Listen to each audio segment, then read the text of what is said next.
La date fatidique approche. Le 24 février 2023, le cinéma français sera célébré à l'Olympia avec la cérémonie des Césars présidée cette année par Tahar Rahim.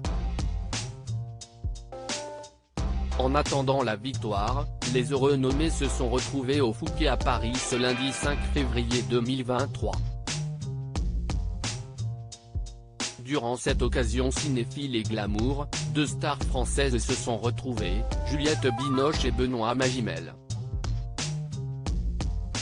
Les deux acteurs ne sont pas simplement liés par le 7e art et le film Les Enfants du siècle de Diane Curis, 1999, qui revient sur la relation entre George Sand et Alfred de Musset.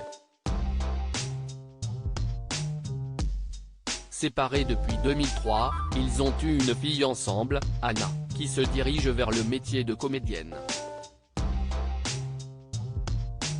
Une jeune fille qui va soutenir ses parents vers la victoire, sa mère étant nommée pour sa performance dans Ouistreham d'Emmanuel Carrère, tandis que son père a décroché une nouvelle nomination pour Pacifiction d'Albert Serra, une œuvre qui en cumule 9 au total.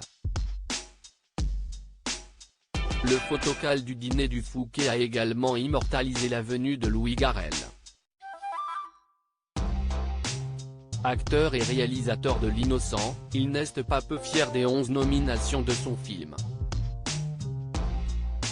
Il aurait pu lui aussi croiser son ex-compagne et mère de leur fille Oumi, Valeria Bruni Tedeschi.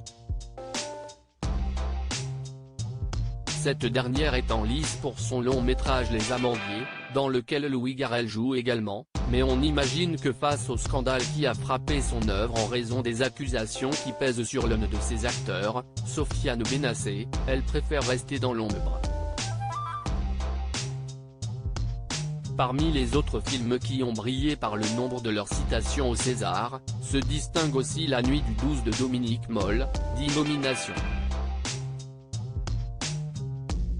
L'acteur Bastien Bouillon fait ainsi partie des nommés de la catégorie meilleur espoir masculin. Rebecca Marder, révélation de la réalisation de Sandrine Kiberlin, une jeune fille qui va bien, a également brillé lors de la séance photo et s'affirme comme une comédienne de plus en plus réclamée. La 48e cérémonie des Césars du cinéma, vendredi 24 février 2023 en direct et en clair sur Canal+.